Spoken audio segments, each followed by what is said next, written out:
Agora notem no versículo 29 e 30 que Paulo diz que esse pastor agora, ele tem um trabalho, é pastorear a igreja. E pastorear a igreja implica em vigiar. Duas coisas. Olha comigo o verso 29. Eu sei que depois da minha partida entre vós penetrarão lobos vorazes, que não pouparão o rebanho. Se entre vós penetrarão lobos vorazes, eu pergunto, os lobos estão aonde? Dentro ou fora? Preste atenção, se é dentro mesmo. Se os lobos vão penetrar no meio do rebanho, onde estão os lobos? Fora. Querendo entrar. Procurando uma porta para entrar, uma brecha para entrar. O que são os lobos? Ou quem são os lobos? Os falsos mestres, as suas falsas doutrinas. Gente, hoje tem muitas ideias malucas por aí. Malucas. Tem muitas ondas aí que não tem nada a ver com a onda do Espírito, não. É maremoto mesmo, é tsunami mesmo, que vem para destruir tudo. E você precisa entender e discernir, cabe a você, pastor do rebanho, discernir essas coisas. E o que significa isso? Deixa eu dar uma palavrinha, não é questão de dar conselho, porque eu sei que vocês são pessoas maduras. Mas, por favor, gente, não convide quem vocês não conheçam para pregar no púlpito da sua igreja. Isso é maluquice. Deixa eu dizer outra coisa, se alguém ligar para você, se oferecendo para pregar na sua igreja, pula fora logo, porque isso não é uma coisa que se faça. Você pode saber se o camarada liga para você, você podia me contar para pregar na sua igreja, pode saber que é furada. Um camarada ético não faz isso. Não faz isso.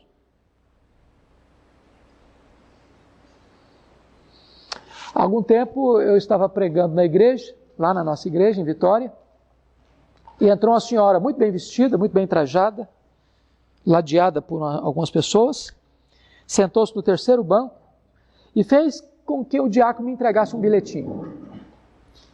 E no bilhetinho estava escrito assim, olha, o Espírito Santo me mandou aqui hoje e eu tenho uma mensagem de Deus para essa igreja, eu gostaria que o senhor me desse a palavra. Aí eu amarrotei o bilhetinho, botei no bolso, continuei meu sermão, impetrei a bênção, fui para a porta da igreja cumprimentar o povo. A mulher quase me bateu. Ela botou o dedo no meu nariz e disse, o senhor impediu que o Espírito Santo falasse à igreja hoje. E eu disse para ela, o Espírito Santo falou, a senhora que não ouviu, porque eu preguei a palavra de Deus aqui hoje. E pela sua petulância, eu não daria a palavra à senhora, não sei quem é a senhora, não sei de onde a senhora vem, não sei no que a senhora crê, não sei que tipo de compromisso a senhora tem, e pela sua atitude eu não darei mesmo. Essa mulher fez um estrago em algumas igrejas na cidade de Vitória. Gente, a gente não tem que achar que todo mundo que fala que vem em nome de Deus, é em nome de Deus, não. Você tem que provar os espíritos se eles procedem de Deus. Tem muito lobo vestido de ovelha querendo entrar no meio do rebanho. Agora, olha o verso 30, porque o contexto aí é outro. E que dentre vós mesmos se levantarão homens falando coisas pervertidas para arrastar os discípulos atrás deles. Agora, esse camarada, esse lobo está onde? Está dentro ou está fora? Está dentro. O que Paulo está dizendo aí? É que tem gente dentro da igreja enrustida. Tem ovelha enrustida. Tem lobo enrustido de ovelha. Tem lobo disfarçado de ovelha. E que se tiver uma chance ou oportunidade, ele vai arrastar essas ovelhas para o lado dele para destruí-las. Em outras palavras, você líder, você pastor, é o responsável diante de Deus pelo rebanho que Deus lhe confiou. Aí vem a penúltimo compromisso que eu gostaria de trabalhar com vocês, que é o compromisso do pastor, do líder com dinheiro. Versículos 33 a 35, olha aí.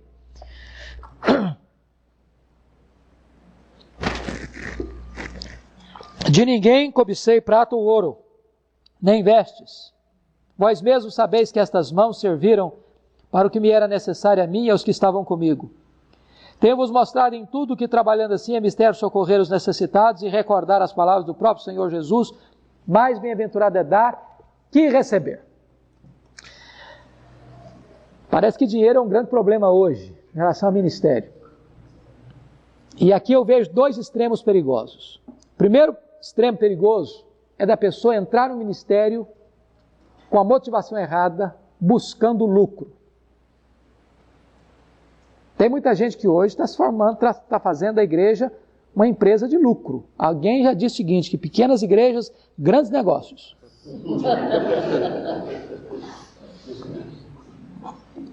E tem muito pastor que o dinheiro entra, ninguém fica sabendo quanto entrou, ele não dá conta para ninguém, não presta conta a ninguém, ele é o dono. E já diz também, falou, olha, aqui se o camarada não tiver de acordo com a minha visão, a porta da rua é a porta da serventia. Ou seja, ninguém vem me incomodar aqui, ninguém vem me questionar aqui, eu sou a verdade absoluta aqui. Esta prática não é a prática bíblica.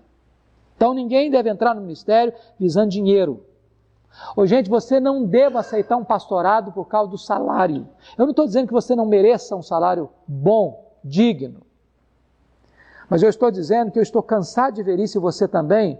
Uma pessoa chega na igreja hoje, diz, meus irmãos, graças a Deus eu estou aqui, estou muito feliz da vida, porque Deus me mandou para cá, foi da vontade de Deus que eu estivesse aqui. No mês seguinte, o camarada recebe uma proposta, como se fosse um jogador de futebol, que recebe uma proposta melhor e larga o time. Fala, meus irmãos, o Espírito Santo de Deus está mostrando que eu tenho que ir para outro lugar. Espírito Santo, coisa nenhuma, é o dinheiro. Eu não posso me esquecer de dois fatos que aconteceram comigo. Um dia eu estava pregando numa igreja, uma das maiores igrejas da nossa denominação, eu não vou falar o nome, nem a cidade, mas o conselho daquela igreja estava em fase de buscar pastores. Acabado o culto, o conselho reuniu-se comigo e disse, pastor, não queremos saber quanto o senhor ganha, nós podemos pagar o dobro para o senhor. O senhor vem? Eu disse, não vem, não vem. Se Deus me der a chance de um dia ser pastor dessa igreja, será um privilégio, mas com essa motivação eu não venho. Porque no dia que eu for pastor, por causa do salário, eu tenho que repensar meu ministério. Quando eu terminei meu curso de doutorado em ministério lá nos Estados Unidos, eu recebi um convite para pregar, para ser pastor de uma igreja lá, que o salário seria 5 vezes mais do que eu ganhava, do que eu ganho.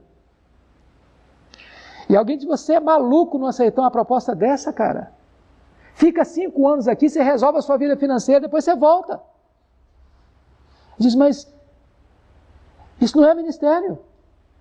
Eu não estou numa bandeira de quanto ganho mais. E eu não estou dizendo que eu não vou precisar de um salário melhor, que isso não é importante para mim, que eu tenho filhos para cuidar, etc. Não estou falando disso, não. Eu estou falando que o dinheiro não pode ser a sua motivação. Paulo não estava no ministério por causa de dinheiro. Quando as igrejas não podiam pagar ou não queriam pagar, ele não deixava o ministério, não. Ele trabalhava para estar no ministério. Qual é o segundo problema desse texto? Paulo está combatendo primeiro a motivação errada do pastor que quer ser pastor por causa de dinheiro. O segundo problema que Paulo está combatendo aqui, penso eu, é a usura de algumas igrejas que não pagam os seus pastores um salário digno. Tem gente que olha esse texto, está vendo aqui, pastor tem que trabalhar. Pastor não tem que receber salário. Paulo trabalhou com as suas próprias mãos. Só que nesse texto, Paulo não está falando de salário pastoral, não. Se você quer saber o que Paulo fala de salário pastoral, você tem que ir para 1 Coríntios capítulo 9. Lá ele fala do assunto. E lá ele diz que o pastor tem que receber bem, ele tem que ser digno do seu salário. Aliás, Paulo fala uma coisa muito séria. Eu queria que você lesse comigo, porque para mim esse é um dos textos mais fortes de Paulo sobre a igreja de Corinto.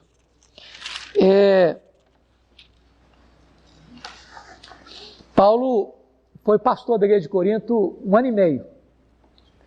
E Corinto era uma região rica. E eles não pagaram o salário de Paulo. Aí Paulo precisou receber ajuda das igrejas da Macedônia. As igrejas da Macedônia eram pobres. Em outras palavras, os pobres da Macedônia que pagavam o salário para Paulo ser pastor de uma igreja rica em Corinto. Aí Paulo depois vai falar com eles, vai argumentar com aqueles irmãos, mostrando, não, irmãos, vai chamar a atenção seriamente daqueles irmãos. E aí, sabe o que aconteceu? Paulo vai dizer o seguinte no capítulo 12, versículo 13, da 2 aos Coríntios.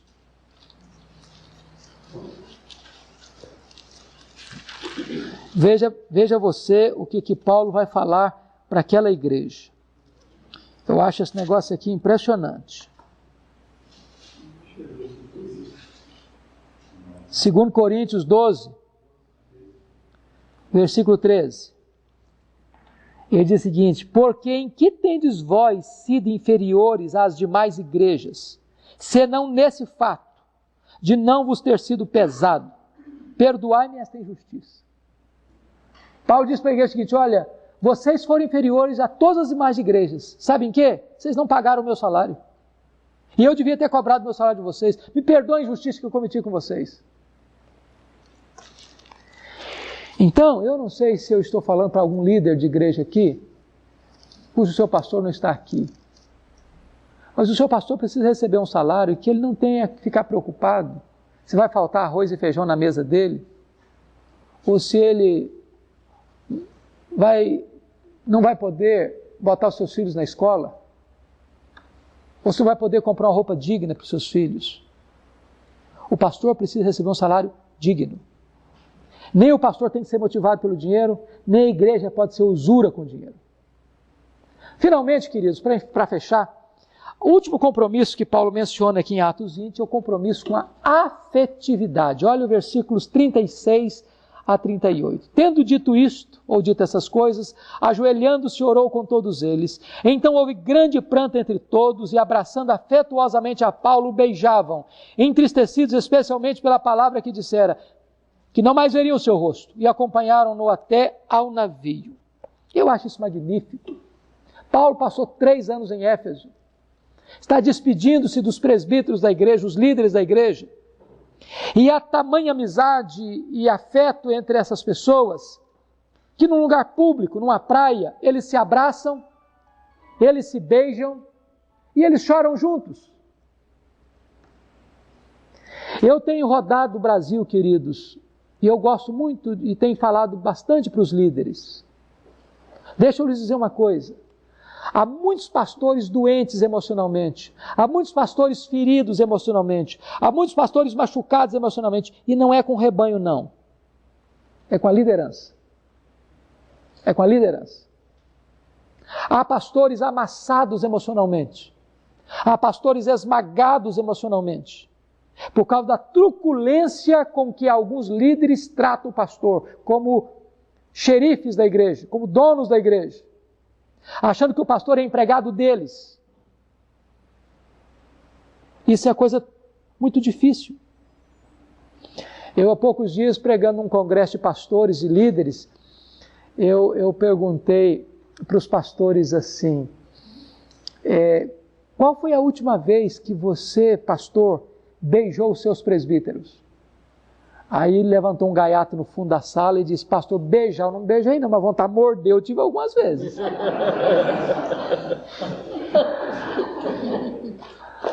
Está faltando essa união, gente. Se não houver unidade, carinho, afeto, apoio, companheirismo, amizade na liderança, o ministério fica pesado. Nós temos necessidades emocionais que precisam ser supridas. Eu não posso esquecer, recentemente, uma senhora, eu tenho o hábito ainda, a nossa igreja não é tão grande, eu tenho o hábito de ir para a porta da igreja, cumprimentar as pessoas e abraçar as pessoas. E essa irmã, depois que eu a abracei, chorando, disse, pastor, eu valorizo muito o seu abraço, porque é o único abraço que eu recebo na semana. As pessoas são carentes de afeição. Há poucos dias eu liguei para uma irmã da igreja, me ligou, dizendo o seguinte, pastor, eu estou indo para outra igreja, mais próximo da minha casa, está muito difícil eu ir, está um pouco longe, eu tenho medo de ir sozinha, tal, e tal, e tal, e tal. E aí eu disse para ela o telefone, falei, filha, só tem um problema, seu passe é muito caro, e nós não abrimos mão de você. Você é tão importante para a nossa igreja que nós não podemos abrir mão da sua vida. Essa mulher desatou a chorar do outro lado da linha. Falei, pastor, eu na verdade não queria ir para outra igreja, não, eu precisava ouvir isso do senhor hoje. Na verdade, as pessoas têm carências. E ser pastor, gente, é gostar de ovelha, gostar de cheiro de ovelha. Eu há poucos dias soube de um cidadão, desses pregadores estrela do Brasil aí, que ele disse em público: eu não gosto de gente. Eu gosto da massa, eu gosto da multidão, mas de gente eu não gosto. O cara chega 5 minutos depois que o culto começou e vai embora 10 minutos antes do culto terminar. Ele não tolera que ninguém encoste nele, que ninguém dê a mão para ele, que ninguém o abrace, que ninguém o amarrote.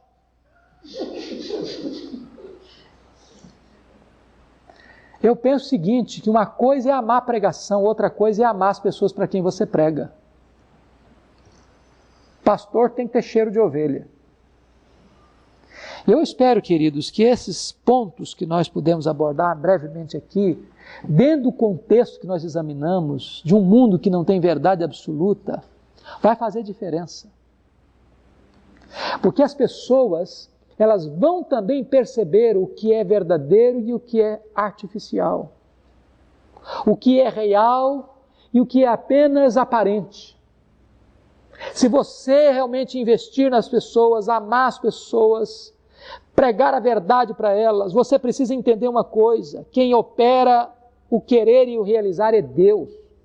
Quem faz a obra é o Espírito Santo de Deus. E nós não podemos duvidar da eficácia do poder de Deus para transformar vidas. Não importa se a nossa geração é uma geração que não tem absolutos, não tem referências. Deus é quem converte, Deus é quem transforma, e nós podemos ver o florescimento de uma igreja viva, saudável e pura na nossa geração. E eu creio nisso. Eu só fecho dizendo uma coisa que tem queimado o meu coração ultimamente. E eu espero em Deus que você também tenha refletido sobre isso. É a necessidade da igreja evangélica brasileira passar por uma nova reforma. E a igreja evangélica brasileira passar por um reavivamento espiritual. Nós precisamos de uma nova reforma. Tem muitas igrejas que se dizem evangélicas que não são evangélicas coisa nenhuma. Tem muitas igrejas que se dizem protestantes que não são protestantes coisa nenhuma. Precisamos de uma nova reforma. Tem muita novidade na igreja hoje que não tem nada a ver com a palavra de Deus. Precisamos de uma reforma. E aqueles que se dizem históricos, que creem na ortodoxia bíblica, também muitas vezes estão secos como um deserto. Uma ortodoxia morta, que precisam do sopro do Espírito, que precisam ver este vale de ossos secos se levantando como um exército do Deus vivo para fazer a obra de Deus. Essa é a nossa oração, esse é o nosso anseio, esse é o nosso clamor. Que Deus nos ajude. Amém.